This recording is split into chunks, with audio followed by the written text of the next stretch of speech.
Good evening. Well, how have you all been? Well, I hope. It's Monday, and a surprise. I'm actually going to be finishing off Harry Potter. We'll do Harry Potter and the Half-Blood Prince.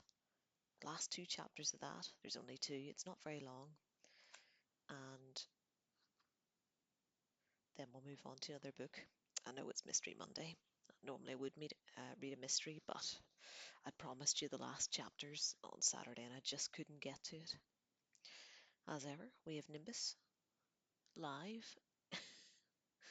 You may not see him just very clearly. He's there in the corner. Normally I could prop up the webcam a bit more, but the junk I was using might have been thrown away accidentally. Well, we'll get him propped up for next time. But we'll begin. Chapter 29, The Phoenix Lament. Come here, Harry. No, you can't stay here, Harry. Come on now. No. He did not want to leave Dumbledore's side. He did not want to move anywhere. Hagrid's hand was on his shoulder, and it was trembling. Then another voice said, Harry, come on. A much smaller and warmer hand had enclosed his and was pulling him upwards. He obeyed its pressure without really thinking about it. Only as he was walking blindly back through the crowd did he realize, from a trace of the flowery scent in the air, it was Ginny who was leading him back to the castle. Incomprehensible voices battered him. Sobs and shouts and wails stabbed at the night. But Harry and Ginny walked on, back up the steps into the entrance hall. Faces swam on the edges of Harry's vision. People were peering at him, whispering, wondering, and Gryffindor rubies glistened on the floor like drops of blood as they made their way toward the marble staircase. We're going to the hospital wing, said Ginny. I'm not hurt, said Harry. It's McGonagall's orders, said Ginny. Everyone's up there, Ron and Hermione, and Lupin and everyone. Fear seized in Harry's chest again. He had forgotten the inert figures that he had left behind. Ginny, who else is dead? Don't worry, none of us. But the dark mark. Malfoy said he stepped over a body. He stepped over Bill, but he's alive. He's all right. There was something in her voice, however, that Harry knew boded ill. Are you sure? Of course I'm sure. He's a bit of a mess, that's all. Greyback attacked him. Madame Pomfrey says he won't look the same anymore. Ginny's voice trembled a little. We don't really know what the after effects will be. I mean, Greyback being a werewolf, but not transformed at the time. But the others, there are other bodies on the ground. Neville's in the hospital wing, but Madame Pomfrey thinks he'll make a full recovery. And Professor Flitwick was knocked out, but he's all right, just a bit shaky. He insisted on going off to look after the Ravenclaws, and a Death Eater's dead. He got hit by a killing curse that the blonde one was firing off everywhere. Harry, if we hadn't had your Felix potion, I think we'd have all been killed, but everything seemed to just miss us.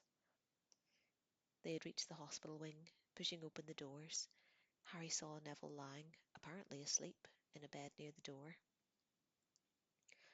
Ron, Hermione, Luna, Tonks and Lupin were gathered around another bed at the far end of the ward. At the sound of the doors opening, they all looked up. Hermione ran to Harry and hugged him. Lupin moved forwards too, looking anxious. Are you all right, Harry? I'm fine. How's Bill? Nobody answered. Harry looked over Hermione's shoulder and saw an unrecognizable face lying on Bill's pillow, so badly slashed and ripped that he looked grotesque. Madame Pomfrey was dabbing at his wounds with some harsh-smelling green ointment. Harry remembered how Snape had mended Malfoy's Spectum Centra wounds so easily with his wand. Can't you fix them with a charm or something? He asked the matron. No charm will work on these, said Madame Pomfrey. I've tried everything I know, but there's no cure for a werewolf bite. But he wasn't bitten at the full moon, said Ron, who was gazing down at his brother's face, as though he could somehow force them to mend just by staring. Greyback hadn't transformed, so surely Bill won't be a real... He looked uncertainly at Lupin. No, I don't think that Bill would be a true werewolf, said Lupin, but that does mean that there won't be any contamination. Those are cursed wounds. They're unlikely to ever heal fully, and Bill might have some wolfish characteristics from now on. Dumbledore might know something about how that'd work, though, Ron said. Where is he? Bill fought those maniacs on Dumbledore's orders. Dumbledore owes him. You can't leave him in this state. Ron, Dumbledore's dead, said Ginny. No. Lupin looked wildly from Ginny to Harry, as though hoping the latter might contradict her, but Harry did not.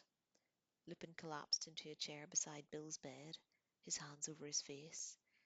Harry had never seen Lupin lose control before. He felt as though he was intruding upon something private, indecent. He turned away and caught Ron's eye instead, exchanging in silence a look that confirmed what Ginny had said. How did he die? Whispered Tonks. How did it happen? Snape killed him, said Harry. I was there. I saw it. We arrived back on the astronomy tower because that's where the mark was. Dumbledore was ill. He was weak, but I think he realized that there was a trap when we heard footsteps running up the stairs. He immobilized me. I couldn't do anything. I was under the invisibility cloak, and then Malfoy came through the door and disarmed him. Hermione clapped her hands over her mouth, and Ron groaned. Luna's mouth trembled. More Death Eaters arrived, and then Snape. And Snape did it. The Avada Kedavra. Harry couldn't go on. Madame Pomfrey burst into tears. Nobody paid her any attention except Ginny, who whispered, Shh, listen. Gulping, Madame Pomfrey pressed her fingers to her mouth, her eyes wide. Somewhere out in the darkness, a phoenix was singing in a way Harry had never heard before, a stricken lament of terrible beauty. And Harry felt, as he had felt about Phoenix Song before, that the music was inside him, not without, and that his own grief was turned magically into a song that echoed across the grounds and throughout the castle windows. How long they all stood there, listening, he did not know, nor why it seemed to ease their pain a little to listen to the sound of their mourning. But it felt like a long time later that the hospital door opened again and Professor McGonagall entered the ward. Like all the rest, she bore the marks of the recent battle. There were grazes across her face, and her robes were ripped. Molly and Arthur are on their way, she said, and the spell of music was broken. Everyone roused themselves, as if coming out of trances, turning again to look at Bill, or else to rub their own eyes, shake their heads. Harry, what happened? According to Hagrid, you were with Professor Dumbledore when he... What happened? He says Professor Snape was involved in some... Snape killed Dumbledore, said Harry. She stared at him for a moment, then swayed alarmingly. Madame Pomfrey, who seemed to have pulled herself together, ran forwards, conjuring a chair out of thin air, which she pushed under McGonagall. Snape, repeated McGonagall faintly, falling into the chair.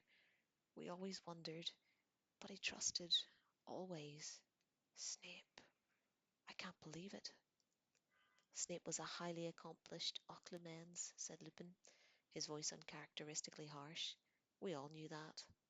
But Dumbledore swore he was on our side, whispered Tonks. I always thought Dumbledore must know something about Snape which we didn't. He always hinted he had some ironclad reason for trusting Snape, muttered Professor McGonagall, now dabbing at the corners of her leaking eyes with a tartan-edged handkerchief. I mean, with Snape's history, of course people were bound to wonder, but Dumbledore told me explicitly that Snape's repentance was absolutely genuine, wouldn't hear a word against him. I'd love to know what Snape told him to convince him, said Tonks. I know, said Harry, and they all turned to stare at him. Snape passed Voldemort the information that made Voldemort hunt down my mum and dad. Then Snape told Dumbledore he hadn't realized what he was doing. He was really sorry he'd done it, sorry that they were dead. And Dumbledore believed that? Said Lupin incredulously. Dumbledore believed Snape was sorry James was dead. Snape hated James. He didn't think my mother was worth a damn either, said Harry, because she's muggle-born. Mudblood, he called her. Nobody asked how Harry knew this. All of them seemed to be lost in horrified shock, trying to digest the monstrous truth of what had happened. This is all my fault, said Professor McGonagall, suddenly. She looked disorientated, twisting her wet handkerchief in her hands. My fault. I sent Phileas to fetch Snape tonight. I actually sent for him to come and help us. If I hadn't alerted Snape to what was going on, he might never have joined forces with the Death Eaters. I don't know. I don't think he knew where they were before Phileas told him. I don't think he knew that they were coming. This isn't your fault, Minerva, said Lupin firmly. We all wanted to help.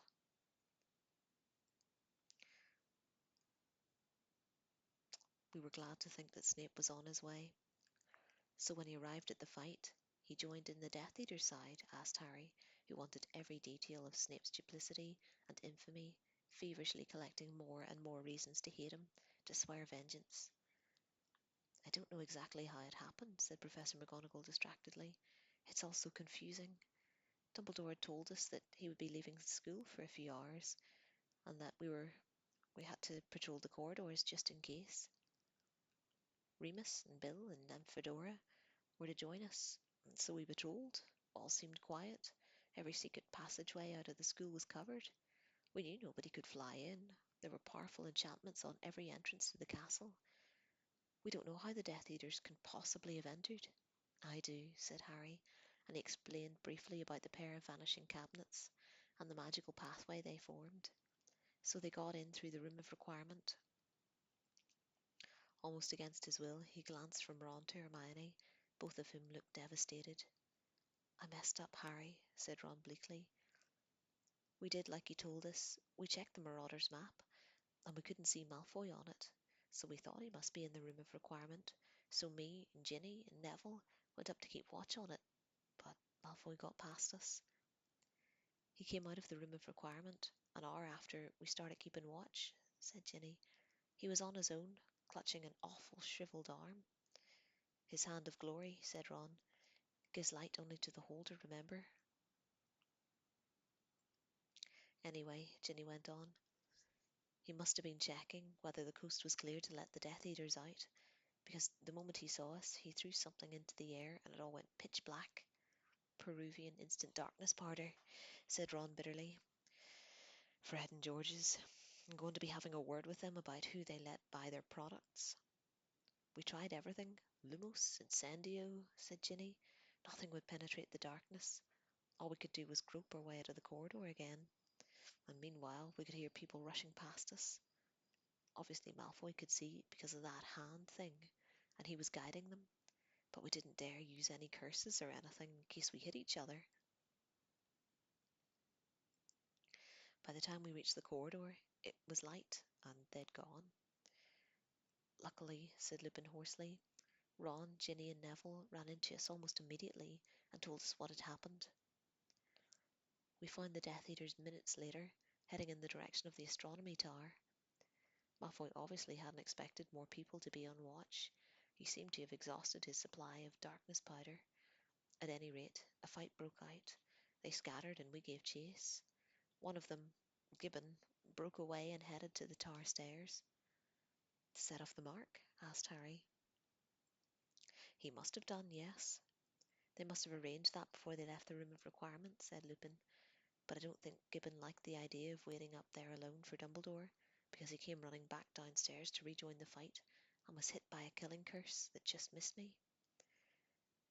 So if Ron was watching the Room of Requirement with Ginny and Neville, said Harry, turning to Hermione, were you outside Snape's office? Yes, whispered Hermione, her eyes sparkling with tears, with Luna. We hung around for ages outside it, and nothing happened. We didn't know what was going on upstairs. Ron had taken the Marauder's map. It was nearly midnight when Professor Flitwick came sprinting down into the dungeons. He was shouting about Death Eaters in the castle. I don't think he really registered that Luna and I were there at all. He burst his way into Snape's office, and we heard him saying that Snape had to go back with him and help. Then we heard a loud thump, and Snape came hurtling out of his classroom, and he saw us, and what? Harry urged her. I was so stupid, Harry, said Hermione in a high-pitched whisper. He said Professor Flitwick had collapsed, and we should go take care of him while he went to help fight the Death Eaters. She covered her face in shame and continued to talk into her fingers so that her voice was muffled. We went into his office to see if we could help Professor Flitwick and found him unconscious on the floor, and it's so obvious now. Snape must have stupefied Flitwick, but we didn't realise, Harry. We didn't realise. We just let Snape go. It's not your fault, said Lupin firmly. Hermione, had you not obeyed Snape and got out of the way, he probably would have killed you and Luna. So then he came upstairs, said Harry, who, in his mind's eye, was watching Snape running up the marble staircase, his black robes billowing out behind him, as ever, pulling out his wand from under his cloak as he ascended. And he found the place where you were all fighting. We were in trouble. We were losing, said Tonks in a low voice. Gibbon was down, but the rest of the Death Eaters seemed ready to fight to the death. Neville had been hurt. Bill had been savaged by Greyback. It was all dark, curses flying everywhere. The Malfoy boy had vanished. He must have slipped past, up the stairs to the tower. Then more of them ran after him, but one of them blocked the stairs behind them with some kind of curse.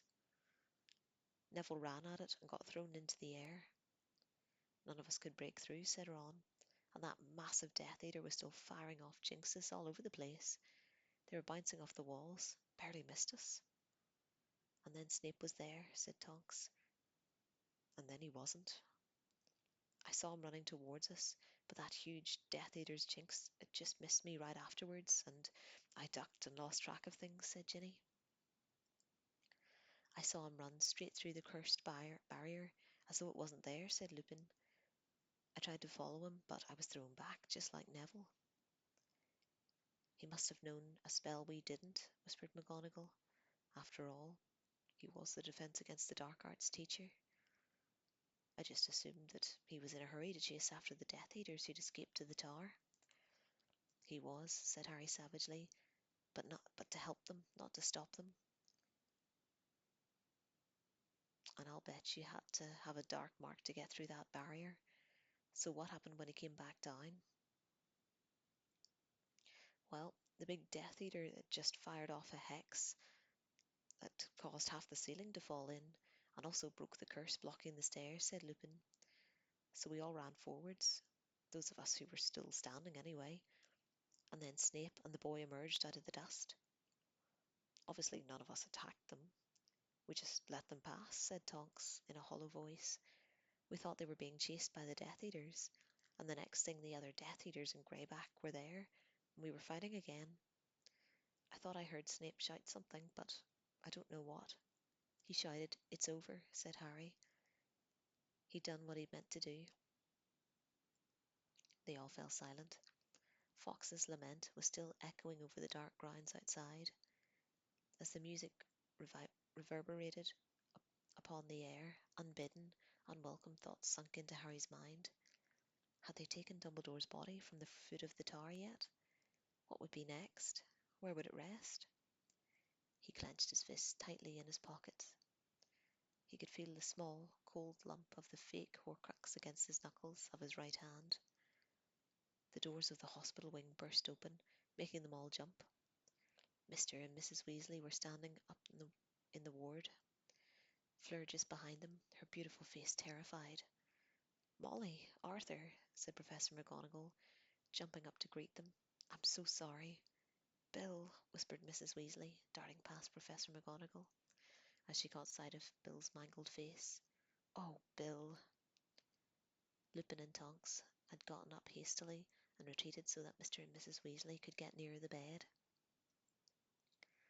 Mrs. Weasley bent over her son and pressed her lips to his bloody forehead. "You said Greyback attacked him?" Mr. Weasley asked Professor McGonagall distractedly. "But he hadn't transformed, so what does that mean? What will happen to Bill?" "We don't know yet," said Professor McGonagall, looking helplessly at Lupin. There will probably be some contamination, Arthur, said Lupin. It's a very odd case, possibly unique. We don't know what his behaviour will be like when he wakes up. Mrs. Weasley took the nasty-smelling ointment from Madame Pomfrey and began dabbing it on Bill's wounds. And Dumbledore, said Mr. Weasley, Minerva, is it true? Is he really? As Professor McGonagall nodded, Harry felt Ginny move beside him and looked at her. Her slightly narrowed eyes were fixed upon Fleur, who was gazing down at Bill with a frozen expression on her face. Dumbledore, gone, whispered Mr. Weasley. But Mrs. Weasley had only eyes for her eldest son. She began to sob, tears falling upon Bill's mutilated face. Of course, it doesn't matter how he looks. It's not really important.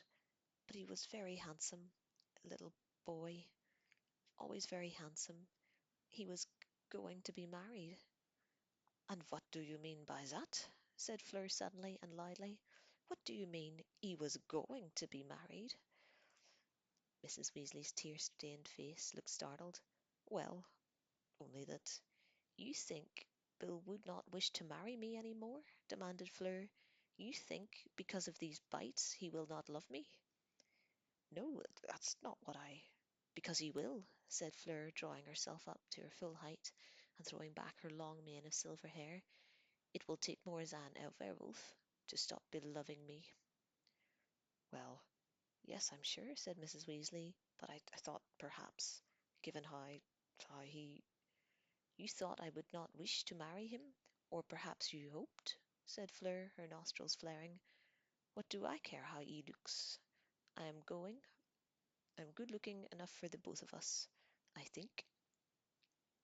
All these scars show that my husband is brave, and I shall do that, she added fiercely, pushing Mrs. Weasley aside and snatching the ointment from her. Mrs. Weasley fell back against her husband and watched Fleur mopping up Bill's wounds with a most curious expression upon her face. Nobody said anything. Harry did not dare move. Like everyone else, he was waiting for the explosion. Our great Aunt Muriel, said Mrs. Weasley after a long pause, had a very beautiful tiara, goblin made, which I am sure I could persuade her to lend to you for the wedding. She is very fond of Bill, you know, and it would look lovely with your hair. Thank you, said Fleur stiffly. I am sure that will be lovely. And then, Harry did not quite see how it happened. Both women were crying and hugging each other. Completely bewildered, wondering whether the world had gone mad, he turned round. Ron looked as stunned as Harry felt, and Ginny and Hermione were exchanging startled looks. You'll see, said a strained voice. Oh, you see, said a strained voice. Tonks was glaring at Lupin. She still wants to marry him, even though he's been bitten. She doesn't care. It's different, said Lupin, barely moving his lips, and looking suddenly tense.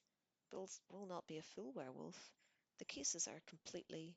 But I don't care either. I don't care, said Tonks, seizing the front of Lupin's robes and shaking them. I've told you 1,000,000 times. And the meaning of Tonks's Patronus, and her mouse-coloured hair, and the reason she'd come running to find Dumbledore when he'd heard the rumour that somebody had been attacked by Greyback, all suddenly became clear to Harry.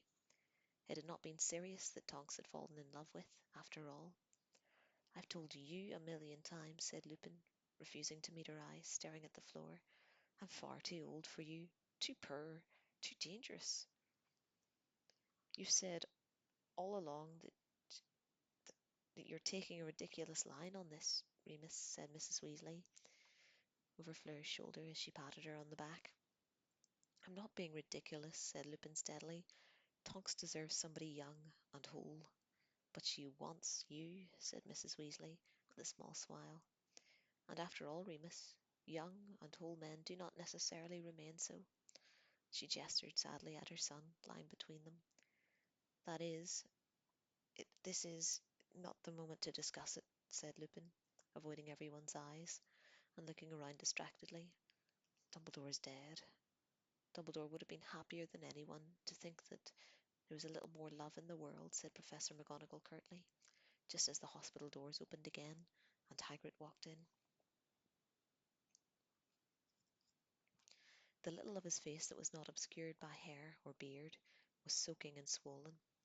He was shaking with tears, a vast spotted handkerchief in his hand. "I've done it, Professor," he choked. "Moved him. Professor Sprout's got the kids in bed. Professor Flitwick's lying down, but he says he'll be all right in jiffy, and Professor Slughorn says the Ministry's been informed." "Thank you, Hagrid," said Professor McGonagall, standing up at once, turning to look around the group, around Bill's bed. "I shall have to see the Ministry when they get here. Hagrid, please tell the heads of house, Slughorn can represent Slytherin, that I want to see them in my office forthwith. I would like you to join us too." Hagrid nodded. He turned and shuffled out of the room again. She looked down at Harry. "Before I meet with them, I would like a quick word with you, Harry, if you'll come with me." Harry stood up and murmured, "See you in a bit," to Ron, Hermione, and Ginny, and followed Professor McGonagall back down the ward. The corridors outside were deserted, and the only sound was the distant phoenix song. It was several moments before Harry became aware that they were not heading for Professor McGonagall's office, but for Dumbledore's, and another few seconds before he realised that, of course, she had been deputy headmistress. Apparently she was now headmistress, so the room behind the gargoyle was now hers. In silence they ascended the moving spiral staircase and entered the circular office. He did not know what he had expected. That the room would be draped in black, perhaps, or even that Dumbledore's body might be lying there. In fact, it looked almost as though it had been when he and Dumbledore had left it a mere few hours previously. The silver instruments whirring and puffing on their spindle-legged tables, Gryffindor's sword in its glass case gleaming in the moonlight, the sorting hat on the shelf behind the desk. But Fawkes's perch stood empty. He was still crying his lament to the grounds. A new portrait had joined the ranks of the dead headmasters and headmistresses of Hogwarts.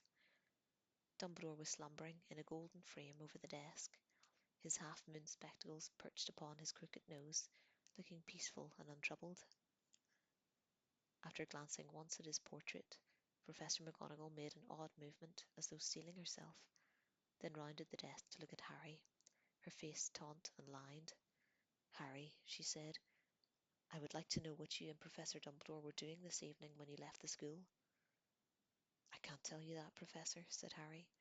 He had expected a question, and had his answer ready.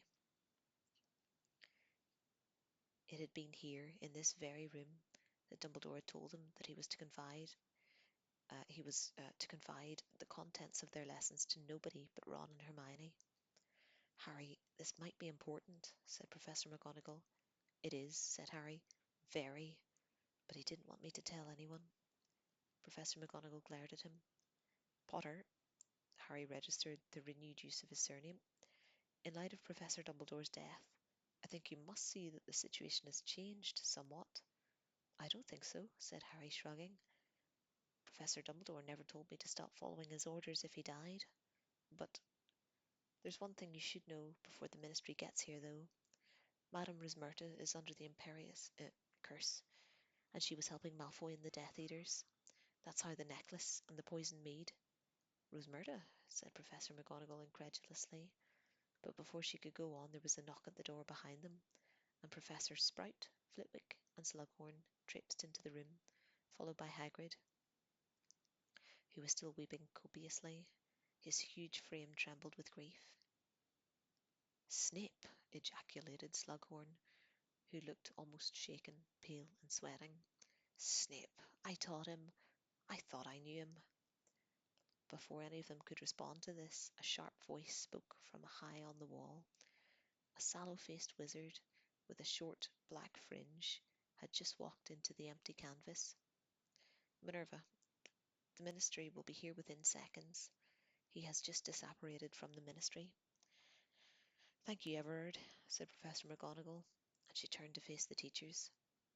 "I want to talk about what happens to Hogwarts before he gets here," she said quickly.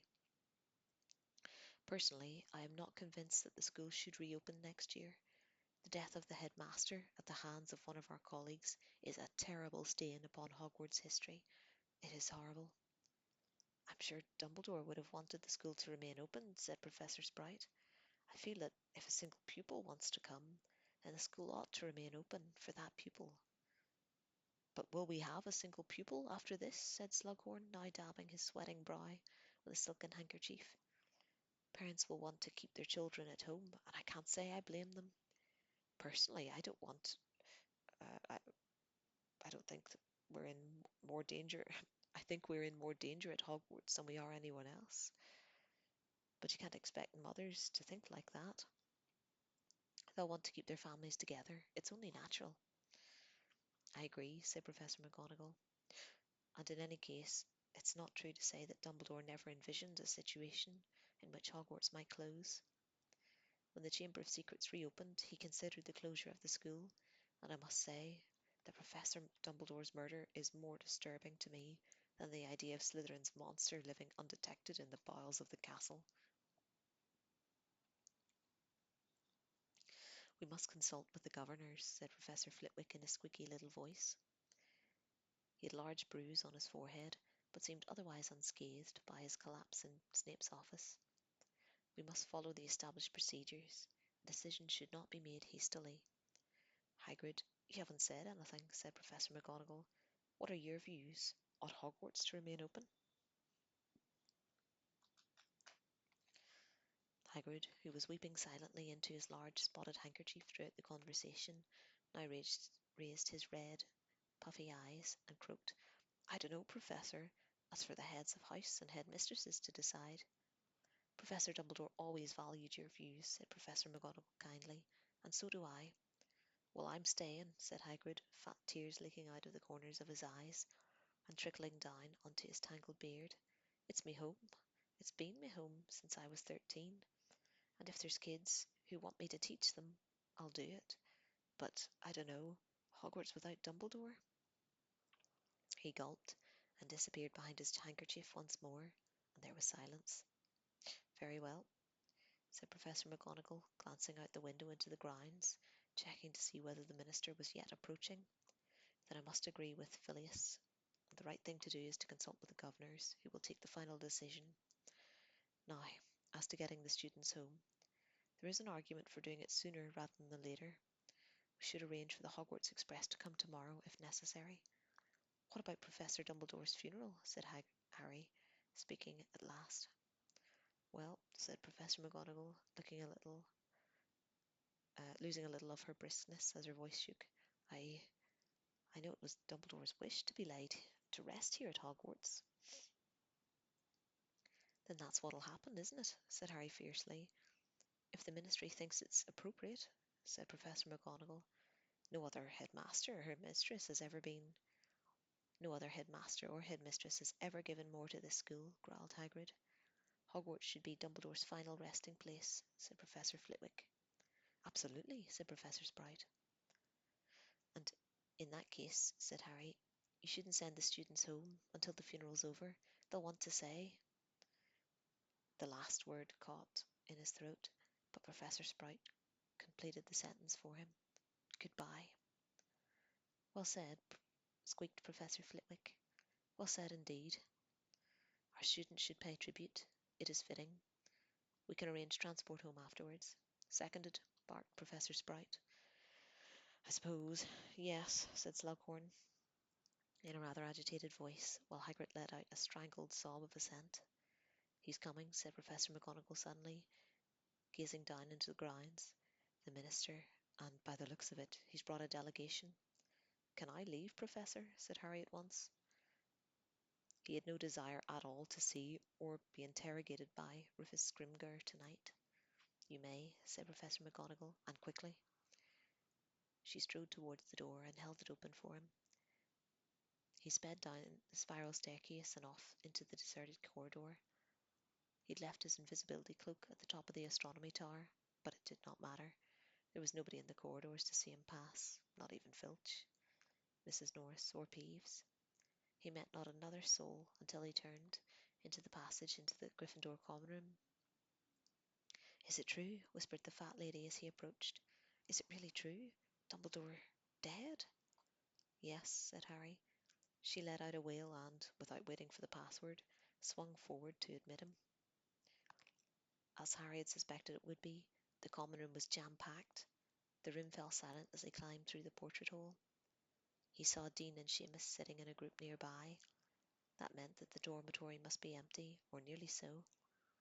Without speaking to anyone, without making eye contact at all, Harry walked straight across the room and through the door into the boys' dormitory.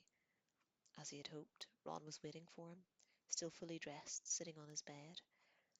Harry sat down on his own four-poster and, for a moment, they simply stared at each other. They're talking about closing the school, said Harry. Lupin said they would, said Ron. There was a pause. So, said Ron, in a very slow voice, as he thought about as though he thought the furniture might be listening in. Did you find one? Did you find it? A Horcrux? Harry shook his head. All that had taken place around that black lake seemed like an old nightmare now. Had it really happened? And only hours ago? You didn't get it? Said Ron, looking crestfallen. It wasn't there? No, said Harry. Someone had already taken it and left a fake in its place. Already taken? Wordlessly, Harry pulled out the fake locket from his pocket, opened it and passed it to Ron. The full story could wait. It did not matter tonight. Nothing mattered, except the end of their pointless adventure, the end of Dumbledore's life. R.A.B., whispered Ron. But who was that? Dunno, said Harry, lying back on his bed, fully clothed, staring blankly upwards. He felt no curiosity at all about R.A.B. He doubted he would ever feel curious again. As he lay there, he became aware suddenly that the grounds were silent. Fawkes had stopped singing. And he knew, without knowing how he knew, that the Phoenix had gone. It had left Hogwarts for good, just as Dumbledore had left the school. He had left the world. He had left Harry. End of chapter 29. Chapter 30 is the last one. But it's already a bit late. No, I will. I'll finish it for you. For you, listeners, I will persevere. Gonna get a quick drink of water. I'll be back in 2 seconds.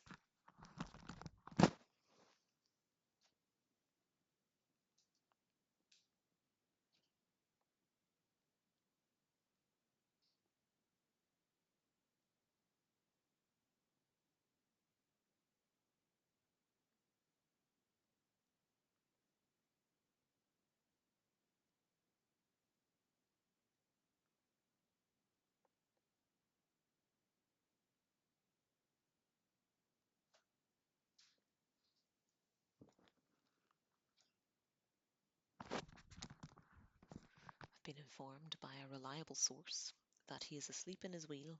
So I'm going to see if I can turn his wee camera around for us. Let me see, what's this do? Grant, be back in 2 seconds.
see, where is he? I put a treat in his wheel to lure him back down.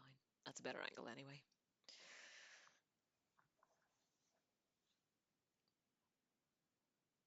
There he is. He's saying, "Where's my treat?" Treat's in your wheel. You'll find it. Go. Right. Final chapter. It's chapter 30, and it is called The White Tomb.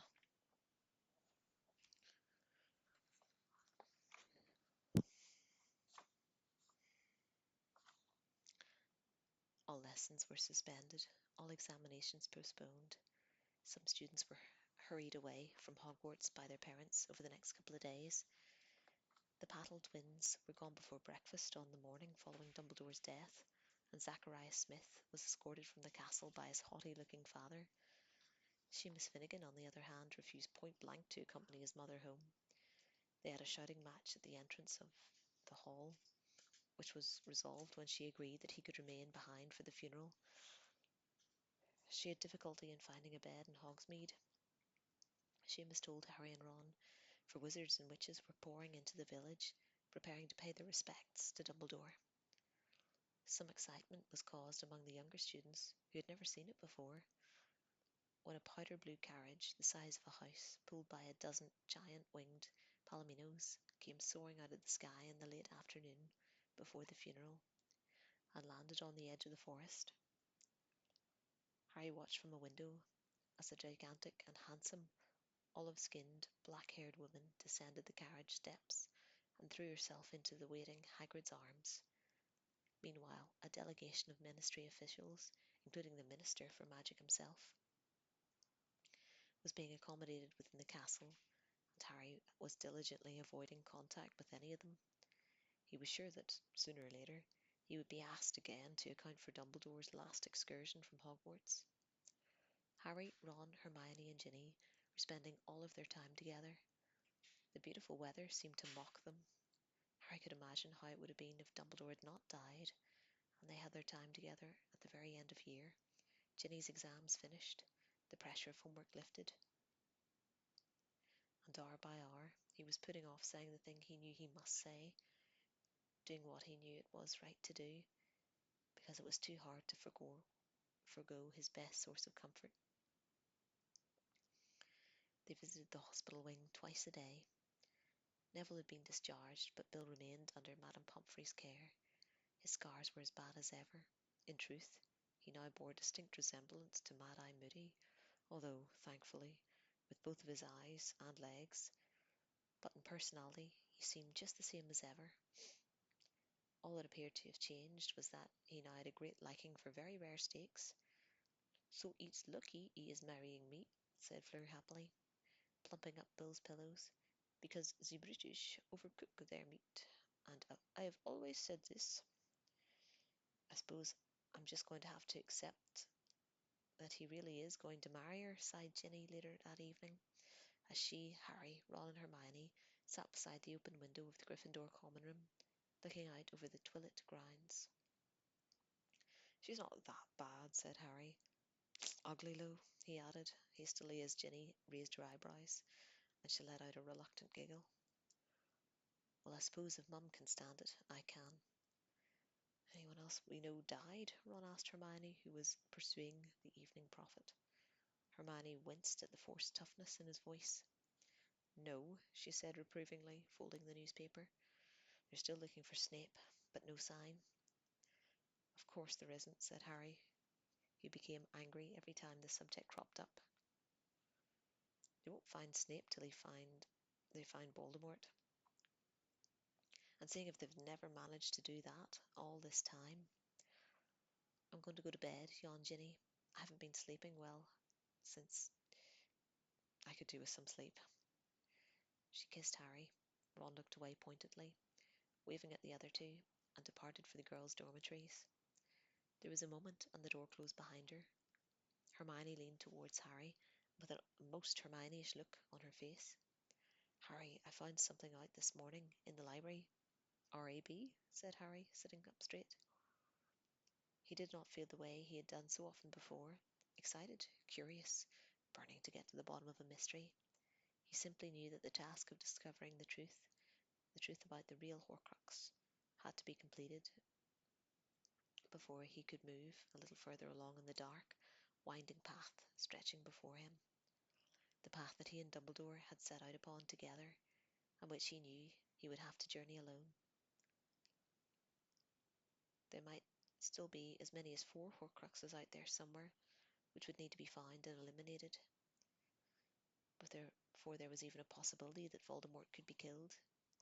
He kept reciting their names to himself, as though, by listing them, he could bring them within reach. The locket, the cup, the snake, something of Gryffindor or Ravenclaw's. The locket, the cup, the snake, something of Gryffindor or Ravenclaw's. This mantra seemed to pulse through Harry's mind as he fell asleep at night. His dreams were thick with cups and lockets and mysterious objects that he could not quite reach, though Dumbledore helpfully offered Harry a rope ladder that turned into snakes the moment he tried to climb. He had shown Hermione the note inside the locket the morning after Dumbledore's death, and although she had not immediately recognised the initials that belonged to some obscure wizard about whom she had been reading, she had since rushed off to the library a little more often than was strictly necessary for someone who had no homework to do. "No," she said sadly. "I've been trying, Harry, but haven't found anything. There've been a couple of reasonably well-known wizards with those initials. Rosalind Antigone Bungs, Rupert Axbanger, Brooks Santon. But they don't seem to fit at all. Judging by that note, the person who stole the Horcrux knew Voldemort.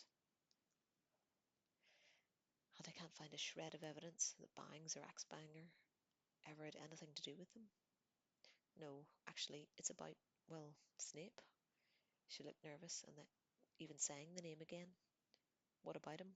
asked Harry heavily, slumping back in his chair. "Well, it's just that I was sort of right about the Half-Blood Prince business," she said tentatively. "Do you have to rub it in, Hermione? How do you think I feel about that now?" "No, no, Harry, I don't mean that," she said hastily, looking around to check that they weren't being overheard. "It's just that I was right about Eileen Prince once owning the book. You see, she was Snape's mother." "I thought she wasn't much of a looker," said Ron. Hermione ignored him. "I was going through the rest of the old prophets, and there was a tiny announcement about Eileen Prince marrying a man called Tobias Snape, and then an announcement saying she'd given birth to a murderer," spat Harry. "Well, yes," said Hermione. "So I was sort of right. Snape must have been proud of being half a prince. You see, Tobias Snape was a muggle, from what it had said in the prophet." "Yeah, that fits," said Harry. He'd play up the pure blood side so that he could get in with Lucius Malfoy and the rest of them. He's just like Voldemort. Pure blood mother, muggle father, ashamed of his parentage, trying to make himself feared, using the dark arts, gave himself an impressive new name, Lord Voldemort, the Half-Blood Prince. How could Dumbledore have missed? He broke off, looking out the window. He could not stop himself from dwelling upon Dumbledore's inexcusable trust in Snape. But as Hermione had inadvertently reminded him, he, Harry, had been taken in just the same. In spite of the increasing nastiness of those scribbled spells, he had refused to believe ill of the boy who had just been so clever, who had helped him so much. Helped him was an almost unendurable thought now. "I still don't get why he didn't turn you in for using that book," said Ron. "He must have known you were using it and were getting all that from." "He knew," said Harry bitterly. "He knew when I used Sectum Sempra. He didn't need legitimacy. He might even have known before then, with Slughorn talking about how brilliant I was at potions. Shouldn't have left his old book at the bottom of that cupboard, should he?" "But why didn't he turn you in?" "I don't think he wanted to associate himself with that book," said Hermione. "I don't think Dumbledore would have liked it very much if he'd known. And even if Snape had pretended it hadn't been his, Slughorn would have recognised his writing at once." Anyway, the book was left in Snape's old classroom. I'll bet Dumbledore knew his mother was called Prince. I should have shown the book to Dumbledore, said Harry. All that time, he was showing me how Voldemort was evil, even when he was at school, and I'd proof Snape was too. Evil is a strong word, said Hermione quietly. You're the one who kept telling me that the book was dangerous. I'm trying to say, Harry, that you're putting too much blame on yourself. I thought the prince seemed to have a nasty sense of humour, but I would never have guessed he was a potential killer. None of us could have guessed Snape would, said Ron. Silence fell between them, each of them lost in their own thoughts, but Harry was sure that they, like him, were thinking about the following morning when Dumbledore's body would be laid to rest. Harry had never attended a funeral.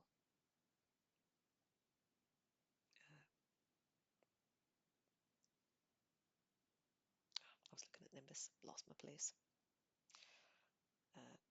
Dumbledore's body would be laid to rest. Harry had never attended a funeral before. There had been no body to bury when Sirius had died.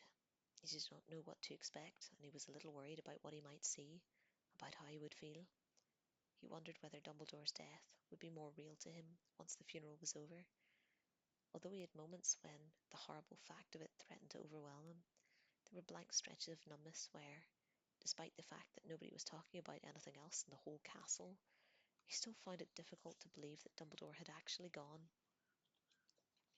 Admittedly, he had not, as he had with Sirius, looked desperately for some kind of loophole, some way that Dumbledore would come back. He felt in his pocket for the gold chain of the fake Horcrux, which was now what he carried everywhere with him, not as a talisman, but as a reminder to what it had cost and what still remained to do.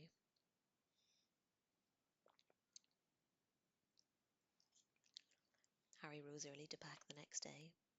The Hogwarts Express would be leaving an hour after the funeral. Downstairs, he found the mood in the Great Hall subdued. Everybody was wearing their dress robes, and no one seemed very hungry. Professor McGonagall had left the throne-like chair in the middle of the staff table empty. Hagrid's chair was deserted too.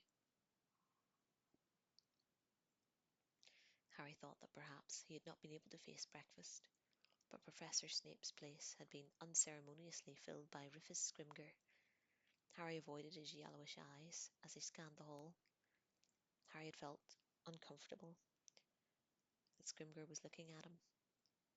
Among Scrimgeour's entourage, Harry spotted the red hair, horn-rimmed glasses of Percy Weasley. Ron gave no sign that he was aware of Percy, apart from stabbing pieces of Kipper with unwanted venom. Over at the Slytherin table, Crabbe and Goyle were muttering together. Hulking boys though they were, they looked oddly lonely without the tall, pale figure of Malfoy between them, bossing them around. Harry had not spared Malfoy much thought.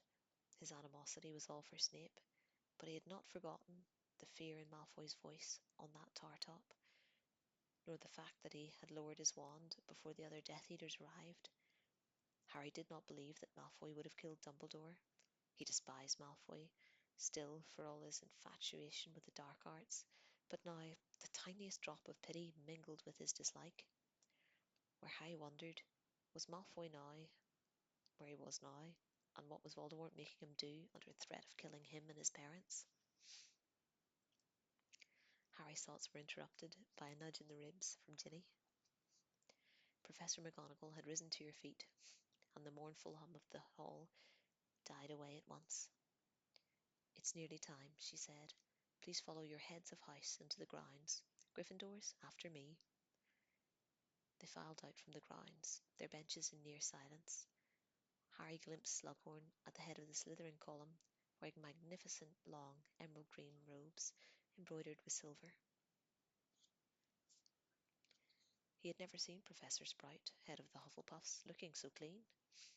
There was not a single patch on her hat, and when they reached the entrance hall, they found Madame Prince standing beside Filch, she in a black veil that fell to her knees, he in an ancient black suit and tie reeking of mothballs. They were heading, as Harry saw as he stepped out onto the stone steps from the front doors towards the lake. The warmth of the sun caressed his face as he followed Professor McGonagall in silence to the place where hundreds of chairs had been set in rows. An aisle ran down the centre of them. There was the marble table standing at the front, all chairs facing it. It was the most beautiful summer's day. An extraordinary assortment of people had already settled into half the chairs, shabby and smart, old and young. Most Harry did not recognise, but there was a few that he did, including members of the Order of the Phoenix, Kingsley Shacklebolt, Mad-Eye Moody, Tonks, her hair miraculously turned to vivid pink, Remus Lupin, with whom she seemed to be holding hands, and Mr. and Mrs. Weasley. Bill supported by Fleur, and followed by Fred and George, who were wearing jackets of black dragon skin. Then there was Madame Maxime, who looked like 2.5 chairs, or who took up 2.5 chairs all on her own. Tom, the landlord from the Leaky Cauldron, Arabella Figg, Harry's squib neighbour, and the hairy bass player from the wizarding group, the Weird Sisters, Ernie Prang, the driver of the night bus, Madame Malkin, of the robe shop in Diagon Alley, and some people whom Harry merely knew by sight, such as the barman in the Hog's Head, and the witch who pushed the trolley on the Hogwarts Express. The castle ghosts were there too, barely visible in the bright sunlight, discernible only when they moved, shimmering insubstantially in the gleaming air. Harry, Ron, and Ginny filled into the seats at the end of the row beside the lake. People were whispering to each other. It sounded like a breeze in the grass, but the bird song was louder by far. The crowd continued to swell with a great rush of affection for both of them. Harry saw Neville being helped into a seat by Luna. They sat alone, and all of the DA who had They sat alone of all the DA that had responded to Hermione's summons the night that Dumbledore had died, and Harry knew why. They were the ones who had missed DA the most, probably the ones who had checked their coins regularly in hope there would be another meeting. Cornelius Fudge walked past them toward the front rows, his expression miserable, twirling his green bowler hat, as usual. Harry recognised Rita Skeeter, who, he was infuriated to see, had a notebook clutched in her red taloned hands, and then, with a worse jolt of fury, Dolores Umbridge, and an unconvincing expression of grief on her toad-like face, a black velvet bow set atop her iron-coloured curls. At the sight of the centaur Firenze, who was standing like a sentinel near the water's edge, she gave a start and scurried hastily into a seat, a good distance away. The staff were seated at last. Harry could see Scrimgeour, looking grave and dignified in the front row, with Professor McGonagall. He wondered whether Scrimgeour or any of these other important people were really sorry Dumbledore was dead. But then he heard music, strange, otherworldly music, and he forgot his dislike of the Ministry and looked around for the source of it. He was not the only one. Many heads were turning, searching, a little alarmed. "In there," whispered Ginny in Harry's ear,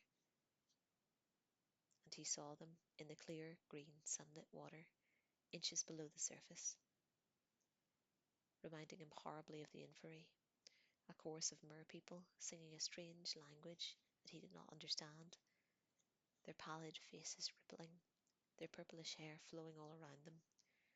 The music made the hair on Harry's neck stand up, and yet it was not unpleasant. It spoke very clearly of loss and of despair. As he looked down into the wild faces of the singers, he had the feeling that they, at least, were sorry for Dumbledore's passing. Then Ginny nudged him again, and he looked around. Hagrid was walking slowly up the aisle between the chairs. He was crying quite silently, his face gleaming with tears, and his arms wrapped in a purple velvet, spangled with golden stars, was what Harry knew to be Dumbledore's body. A sharp pain rose in Harry's throat at the sight. For a moment, the strange music and the knowledge that Dumbledore's body were so close seemed to take all the warmth from the day. Ron looked white and shocked, tears falling thick and fast into both Ginny and Hermione's laps. They could not see clearly what was happening at the front. Hagrid seemed to have placed the body carefully upon the table, and he now retreated down the aisle, blowing his nose with a loud trumpeting noise that drew scandalized looks for some, including, Harry saw, the Lower Umbridge. But Harry knew that Dumbledore would not have cared. He tried to make a friendly gesture to Hagrid as he passed, but Hagrid's eyes were so swollen it was a wonder he could see where he was going. Harry glanced at the back row to which Hagrid was headed and realised what was guiding him, for there, dressed in a jacket and trousers, the size of which a small marquis could have fit, was the giant Grop. His great, ugly, boulder-like head bowed, docile, almost human. Hagrid sat down next to his half-brother, and Grop patted Hagrid hard on the head, so that his chair legs sank into the ground. Harry had a wonderful momentary urge to laugh, but then the music stopped, and he turned to face the front again. Little tufty-haired man in plain black robes had gotten to his feet and stood now in front of Dumbledore's body. Harry could not hear what he was saying. Odd words floated back to them over the hundreds of heads: nobility of spirit, intellectual contribution, greatness of heart. It did not mean very much. It had very little to do with Dumbledore, as Harry had known him. He suddenly that Dumbledore's idea of a few words were nitwit, oddment, blubber and tweak, and again, yet to suppress a grin, what was the matter with him? There was a soft splashing noise to his left, and he saw that the mer-people had broken the surface to listen too. He remembered Dumbledore crouching low over the water's edge 2 years ago, very close to where Harry now sat, and conversing in Mirish with the mer-chieftainess. Harry wondered where Dumbledore had learned Mirish. There was so much he had never asked him, so much he should have said. And then, without warning, it swept over him, the dreadful truth, more completely and undeniably than it had until now. Dumbledore was dead, gone. He clutched the gold locket in his hand so tightly that it hurt, but it could not prevent hot tears from spilling from his eyes. He looked away from Ginny and the others and stared out over the lake toward the forest. The little man in black droned on. There was movement among the trees. The centaurs had come to pay their respects, too. They did not move into the open, but Harry saw them standing quite still, half hidden in shadow, watching the wizards, their bows at their sides. And Harry remembered his first nightmarish trip into the forest, the first time he had ever encountered the thing that was then Voldemort. And now he had faced them, and how he and Dumbledore had discussed fighting a losing battle not long thereafter. It was important, Dumbledore said, to fight and fight again and keep fighting, for only then could evil be kept at bay, though never quite eradicated. And Harry saw very clearly, as there sat under the hot sun, how people who had cared about him had stood in front of him one by one, his mother, his father, his godfather, and finally Dumbledore, all determined to protect him. But now that was all over. He could not let anyone else stand between him and Voldemort.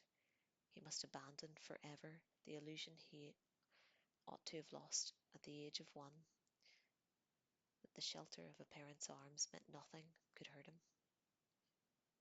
There was no waking from this nightmare, no comforting whisper in the dark, that he was safe really.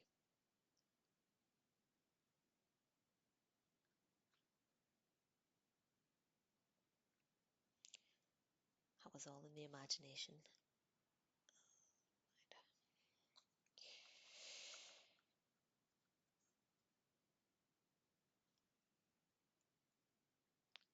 The last and greatest of his protectors had died, and he was more alone than he had ever been before. The little man in black had stopped speaking at last and resumed his seat. Harry waited for someone else to get to their feet. He expected speeches, probably from the minister, but nobody moved. Then several people screamed. Bright flames, white, had erupted around Dumbledore's body and the table upon which it lay. Higher and higher they rose, obscuring the body. White smoke spiraled into the air and made strange shapes. Harry thought for one heart-stopping moment he saw the phoenix fly joyfully into the blue, but the next second the fire had vanished, and in its place was a white marble tomb encasing Dumbledore's body and the table on which he had rested. There were more cries of shock as a shower of arrows soared through the air, but they fell short of the crowd. It was, Harry knew, the centaur's tribute. He saw them turn tail and disappear into the cool trees. Likewise, the merpeople sank slowly back into the green water and were lost from view. Harry looked at Ginny, Ron, and Hermione. Ron's face was screwed up, as though the sunlight was blinding him. Hermione's face was glazed with tears, but Ginny was no longer crying. She met Harry's gaze with the same hard, blazing look that he'd seen whenever she'd hugged him after winning the Quidditch match in his absence. And he knew that at that moment they understood each other perfectly. And that's when he told her what he was going to do now. She would not say, "Be careful," or "Don't do it," but accept his decision, because she would not have expected anything less from him. So he steeled himself to say what he'd known he must ever since Dumbledore had died. "Ginny, listen," he said very quietly, as the buzz of conversation grew louder around them and people began to get to their feet. "I can't be involved with you any more. We've got to stop seeing each other. We can't be together," she said with an oddly twisted smile. "That's for some stupid, noble reason, isn't it? It's been like something out of someone else's life, these past few weeks with you," said Harry. "But I can't. We can't. I've got things I need to do alone." She did not cry. She simply looked at him. "Voldemort uses people his enemies are close to. He's already used you as bait once, and that was just because you were my best friend's sister. Think about how much danger you'll be in if we keep this up. He'll know. He'll find out. He'll try to get to me through you." "What if I don't care?" said Ginny fiercely. "I care," said Harry. "How do you think I'd feel if it was your funeral and it was my fault?" She looked away from him over the lake. "I never really gave up on you," she said. "Not really. I always hoped. Hermione told me to get on with my life, maybe go out and find some other people, relax a bit around you, because I never used to be able to talk in front of you in the room, remember? And she thought that you might take a bit more notice if I was a bit more myself." "Smart girl, that Hermione," said Harry, trying to smile. "I just wish I'd asked you sooner. We could have had ages, months, years even." "But you've been too busy saving the wizarding world," said Ginny, half laughing. "Well, I can't say I'm surprised. I knew this would happen in the end. I knew you wouldn't be happy unless you were hunting Voldemort. Maybe that's why I like you so much." Harry could not bear to hear these things, nor did he think his resolution would hold if he remained sitting beside her. Ron, he saw, was now holding Hermione and stroking her hair as she sobbed into his shoulder, tears dripping from the end of her long nose, or his own long nose. With a miserable gesture, Harry got up, turned his back on Ginny and on Dumbledore's tomb, and walked away around the lake. Moving felt much more bearable than sitting still, just as setting out as soon as possible to track down the Horcruxes and kill Voldemort would feel better than waiting to do it. "Harry!" He turned. Rufus Grimger was limping rapidly towards him around the bank, leaning on his walking stick. "I've been hoping to have a word with you. Do you mind if we I walk a little way with you?" "No," said Harry indifferently, and set off again. Harry Harry, this was a dreadful tragedy, said Scrimgeour quietly. I cannot tell you how appalled I was to hear it. Dumbledore was a very great wizard. We had our disagreements, as you know, but no one knows better than I. What do you want? Said Harry flatly. Scrimgeour looked annoyed, but, as before, hastily modified his expression into one of sorrowful understanding. You are, of course, devastated, he said. I know that you were very close to Dumbledore. I think you might have been his favourite ever pupil. The bond between the two of you. What do you want? Harry repeated, coming to a halt. Scrimgeour stopped too, leaning on a stick and staring at Harry, his expression shrewd now. The word is that you were with him when he left the school the night he died. Whose word? Said Harry. Somebody stupefied a Death Eater on the top of the tower after Dumbledore died. There are also 2 broomsticks up there. The Ministry can add 2 and 2, Harry. Glad to hear it, said Harry. Well, where I went with Dumbledore and what we did was my business. He didn't want people to know. Such loyalty is admirable, of course, said Scrimgeour, who seemed to be restraining his irritation with difficulty. But Dumbledore is gone, Harry. He's gone. He'll only be gone from the school when there's none left who are loyal to him, said Harry, in spite of himself. My dear boy, even Dumbledore cannot return from the... I'm not saying he can. You wouldn't understand, but I've got nothing to tell you. Scrimgeour hesitated, then said, in what was evidently supposed to be a tone of delicacy, The Ministry can offer you all sorts of protection, you know, Harry. I would be delighted to place you among a couple of my Aurors at my service. Harry laughed. Voldemort wants to kill me himself, and Aurors won't stop him, so thanks for the offer, but no thanks. So, said Scrimgeour, his voice cold now, the request I made of you at Christmas? What request? Oh yeah, the one where I tell the world what a great job you're doing in exchange for raising everyone's morale, snapped Scrimgeour. Harry considered him for a moment. At least Dan Shunpike yet? Scrimgeour turned a nasty purple colour, highly reminiscent of Uncle Vernon. I see you're Dumbledore's man through and through, said Harry. That's right. Scrimgeour glared at him for another moment, then turned and limped away, without another word. Harry could see Percy and the rest of the Ministry delegation waiting for him, casting nervous glances at the sobbing Hagrid and Grawp, who were still in their seats. Ron and Hermione were hurrying towards Harry, passing Scrimgeour going in the opposite direction. Harry turned and walked slowly on, waiting for them to catch up, which they finally did in the shade of the beech tree, under which they'd had happier times. So what did Scrimgeour want? Hermione whispered. Same he wanted at Christmas, shrugged Harry. Wanted me to give him inside information on Dumbledore and be the Ministry's new poster boy. Ron seemed to struggle with himself for a moment, and then he said loudly to Hermione, Look, let me go back and hit Percy. No, she said firmly, grabbing his arm. It'll make me feel better. Harry laughed. Even Hermione grinned a little, though her smile faded as she looked up at the castle. I can't bear the idea that we might never be coming back, she said softly. How can Hogwarts close?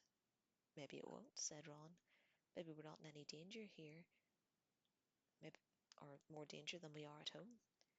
Everywhere's the same now. Even I'd say Hogwarts is safer. There are more wizards inside to defend the place. What do you reckon, Harry? I'm not coming back even if it does reopen, said Harry. Ron gaped at him, but Hermione said sadly, I knew you were going to say that. But then what will you do? I'm going back to the Dursleys once more, because Dumbledore wanted me to, said Harry, but it'll be short, and then I'll be gone for good. But where will you go, if you don't come back to school?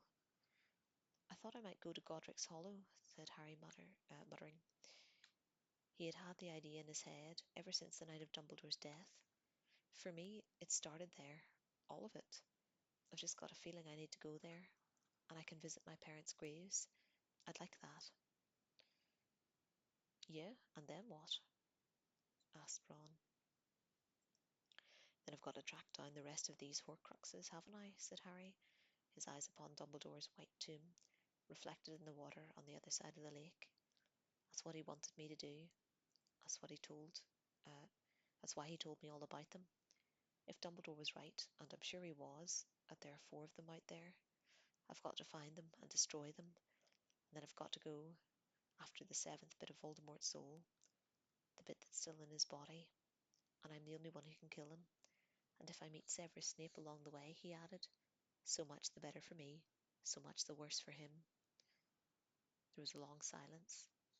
The crowd had almost disappeared now, the stragglers giving the monumental figure of Grop a wide berth as he cuddled Hagrid, whose howls of grief were still echoing across the water. We'll be here, Harry, said Ron. What? At your aunt and uncle's house, said Ron, and then we'll go with you, wherever you're going. No, said Harry quickly. He had not counted on this. He had meant for them to understand that he was undertaking this most dangerous journey alone. You said to us once before, said Hermione quietly, that there was a time to turn back if we wanted to. We've had that time, haven't we? We're with you, whatever happens, said Ron. But, mate, you're going to have to come around my mum and dad's house before we do anything else, even Godric's Hollow. Why? Bill and Fleur's wedding, remember? Harry looked at them, startled. The idea of anything as normal as a wedding that could still have existed seemed incredible and yet wonderful. Yeah, we couldn't miss that, he said. His hands closed automatically around the fake Horcrux, but in spite of everything, in spite of the dark and twisted path he saw stretching ahead of him, in spite of the final meeting with Voldemort that he knew must come, whether in a month, in a year, or in 10, he felt a little lighter at the thought that there was still at least one last golden day of peace left to enjoy with Ron and Hermione. And we're at the end. That's it. That's the end of it. Stream cut out halfway through. I thought it might. I was running low on battery. I was using it all today. And thanks for listening.